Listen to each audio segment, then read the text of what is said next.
निश्चय जैन बेंगलुरु से पूछते हैं, नमोस्तु महाराज जी। किसी की मन की बात जानने के लिए मन पर्याय ज्ञान की जरूरत होती है। जो मंत्र आदि सिद्ध करने की बात आती है तो वो मन में जाप आदि करते हैं, तो उन देव को पता कैसे चलता है, क्योंकि उनके पास तो सिर्फ अवधि ज्ञान ही होता है। अवधि ज्ञान से वो पौद्गलिक विचारों को जान लेते हैं, मन की बात को नहीं जान पाते वो। लेकिन पौद्गलिक जो संरचना होती है, अंदर अंदर वचन चलते रहते, वचन शब्द है, शब्द पुद्गल है, तो इनडायरेक्ट अनुमान से जान लेते हैं। कोई भी व्यक्ति निमित्त ज्ञानी भी किसी के मस्तिष्क को पढ़ सकता है। आप जैसे ही सामने बैठे हैं, आप किस भाव से आए, किस भावना से चल रहे हैं, आपके निमित्त ज्ञान से बताया जा सकता है। इसका एक गणित होता है। कई लोग कहते हैं कि देखो, आप वो पहले से स्लेट पर लिख के रख लेते हैं और फिर पूछते हैं कि आप कोई फल का नाम लीजिए, तो आपने फल का नाम लिया, वो पहले देखो हमने पहले लिख लिया था। तो इसका एक गणित होता है।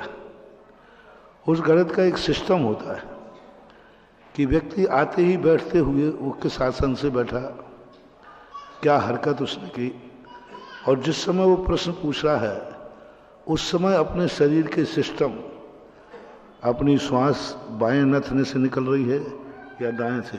आप कभी देखना, अपनी नाक से श्वास निकलती है ना, तो कभी बाएं से निकल रही है, कभी दाएं से निकलेगी, कभी दोनों से निकलेगी। और कभी पृथ्वी तत्व, अग्नि तत्व, जल तत्व, वायु तत्व, ये 5 तत्व होते हैं अपनी श्वास में।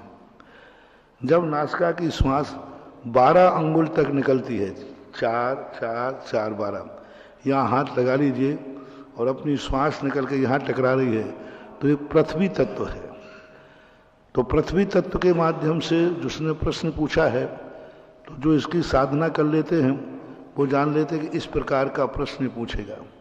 जल तत्व, आप कभी जब जल तत्व चलता है तो आप एक दर्पण लेना और अपने नासिका के पास लगाना, उसके अंदर पानी की बूंदें आ जाएंगी।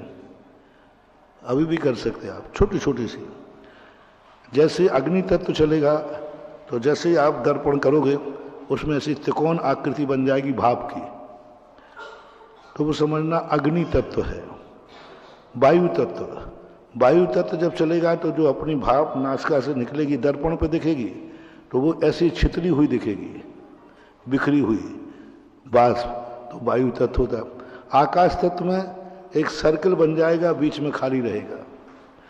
तो इस नासिका के तत्वों से साधक जान लेता है कि यह क्या प्रश्न पूछने वाला है, इसके मस्तिष्क में क्या विचार चल रहा है, और उसी समय वो अपना निर्णय करता है कि मैं जो बोलूँगा वह सही निकलेगा या गलत।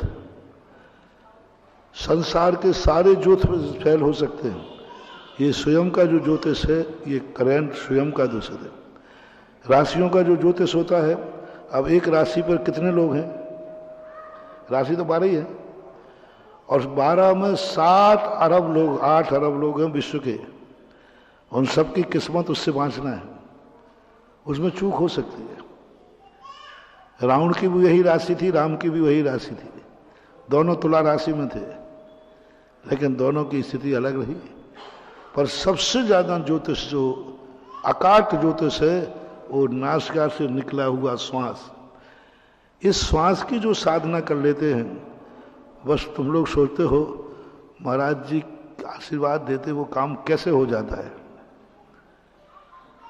हम हमेशा आशीर्वाद नहीं देते, कई बार टाल भी देते हैं। आप लोग कहते महाराज जी मुझे आशीर्वाद दो इस कार्य के लिए, हम कहते आज नहीं, कल आना, क्योंकि मैंने स्वर देख लिया कि अभी का आशीर्वाद दिया सफल नहीं होना। और उस समय जैसे हम स्वर को देखते हैं और स्वर ठीक चलता है, उसी समय हम आशीर्वाद दे देते हैं, वह काम होता ही होता है। तो ये जो आत्मा के जो 5 तत्व हैं, जो 24 घंटे अपने शरीर में डेवलप होते रहते हैं, और ये सारे संकेत दुनिया के देते हैं, और स्वर ही बताते हैं कि तुम्हारी अपने शरीर में अपनी पूरी किस्मत लिखी हुई है, बाँचने वाला चाहिए। एक नाखून के अंदर अपनी पूरी जिंदगी लिखी है, मस्तिष्क के ललाट पर अपनी पूरी जिंदगी लिखी हुई है, पूरे आंखों के बालों पर लिखी हुई है, कानों पर लिखी हुई है। जो बहुत बड़े ज्योतिषाचार्य होते हैं वे मात्र आपकी एक उंगली को देखेंगे और आप पूरी जिंदगी की कहानी सुना देंगे। मात्र आपके ललाट को देखेंगे, ललाट को देखकर जिंदगी की कहानी सुना देंगे। आपकी आंख देखेंगे, बस आंख में ही पूरी जिंदगी लिखी है। यानी शरीर के अंदर पूरे रोम रोम पर, हाथों में नहीं है रेखाएं, ये तो बहुत स्थूल है। बांचने वाला चाहिए, शरीर की हर आकृति में हमारे अतीत की और भविष्य की कहानी लिखी हुई है। बस बांचने वाला हो तो आज भी बांचा जा सकता है।